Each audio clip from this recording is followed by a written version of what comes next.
দর্শক, করোনা আপডেটে আপনাদের স্বাগত জানাচ্ছি। আমি আকবর হোসেন সুমন। শুরুতেই জানাবো বিশ্ব পরিস্থিতি। বিশ্বজুড়ে করোনা ভাইরাসে আক্রান্তের সংখ্যা 3,87,00,000 ছাড়িয়েছে। দীর্ঘ হচ্ছে মৃত্যুর তালিকা। আক্রান্তের 99%-এর 83,53,400 জন আছেন অল্প ঝুঁকিতে, আর বাকি 1%-এর 70,431 জন আছে উচ্চ ঝুঁকিতে। বিশ্বে এ পর্যন্ত আক্রান্ত হয়েছে 3,87,44,473 জন। মৃত্যু হয়েছে 10,96,881 জনের, আর সুস্থ হয়েছেন 2,91,23,761 জন।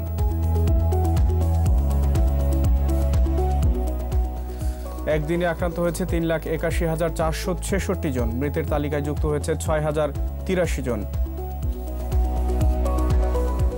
মহামারীর শীর্ষ দেশ যুক্তরাষ্ট্রে আক্রান্তের সংখ্যা 81,50,043। মৃত্যু হয়েছে 2,21,843 জনের। আক্রান্তের দ্বিতীয় শীর্ষ দেশ দক্ষিণ এশিয়ার ভারতে করোনা সংক্রমিত হয়েছে 73,05,070 জন। মৃতের সংখ্যা 1,11,311। মৃত্যু তালিকার দ্বিতীয় শীর্ষ দেশ ব্রাজিলে মৃতের সংখ্যা 1.5 লাখ ছাড়িয়েছে। আক্রান্তের সংখ্যা 51,41,498। দেশটিতে সুস্থ হয়েছে 46 লাখের বেশি আক্রান্ত ব্যক্তি।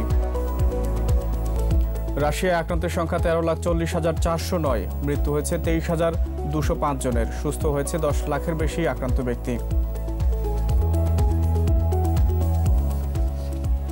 কলম্বিয়াকে টপকে পঞ্চমে এখন স্পেন। দেশটিতে করোনা সংক্রমিত হয়েছে 9,37,311 জনের। মারা গেছে 33,413 জন। আর্জেন্টিনায় আক্রান্তের সংখ্যা 9,31,967। মারা গেছে 24,921 জন।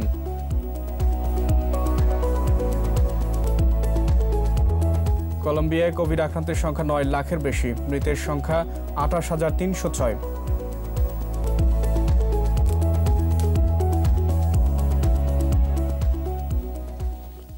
মহামারী করোনার সংক্রমণ ঠেকাতে ফ্রান্সের প্যারিস সহ 9টি শহরে কারফিউ জারি করা হয়েছে। ফ্রান্সের প্রেসিডেন্ট ইমানুয়েল ম্যাক্রো জানিয়েছেন, কারফিউ কার্যকর হবে শনিবার থেকে, চলবে অন্তত 4 সপ্তাহ। এর আওতায় রাত 9টা থেকে সকাল 6টা পর্যন্ত সবাইকে ঘরে থাকতে হবে। কারফিউ ভঙ্গ করলে গুনতে হবে জরিমানা। বুধবার দেশটিতে নতুন করে 22,000-এরও বেশি করোনা পজিটিভ শনাক্ত হয়েছে। এছাড়া ইউরোপের অন্য দেশেও করোনার দ্বিতীয় ধাক্কায় হিমশিম অবস্থা। ইতালিতে মার্চের পর আবারও দৈনিক আক্রান্ত সর্বোচ্চ সংখ্যক। এদিকে চলতি বছরের শেষ নাগাদ ভ্যাকসিন প্রস্তুত হলেও তা পুরো বিশ্বের সব মানুষকে দেওয়া সম্ভব হবে না বলে জানিয়েছে বিশ্ব স্বাস্থ্য সংস্থা। প্রথম পর্যায়ে স্বাস্থ্যকর্মী ও বয়স্কদের প্রয়োগ করা হবে এবং তরুণদের অপেক্ষা করতে হবে 2022 সাল পর্যন্ত।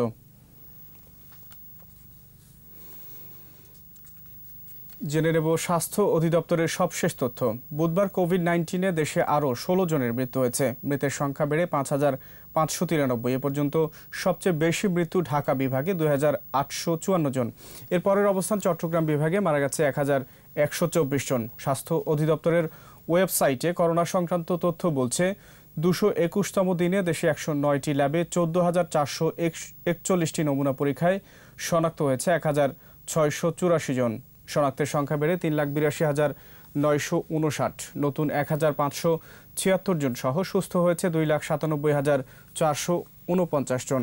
সুস্থতার হার 77.67% এবং মৃত্যুর হার 1.46%। দর্শক, এই ছিল এ পর্যন্ত। নতুন তথ্য নিয়ে আবারও ফিরব দুপুর 1টায়। দেখার আমন্ত্রণ। স্বাস্থ্যবিধি মেনে চলুন। 21-এর সাথেই থাকুন।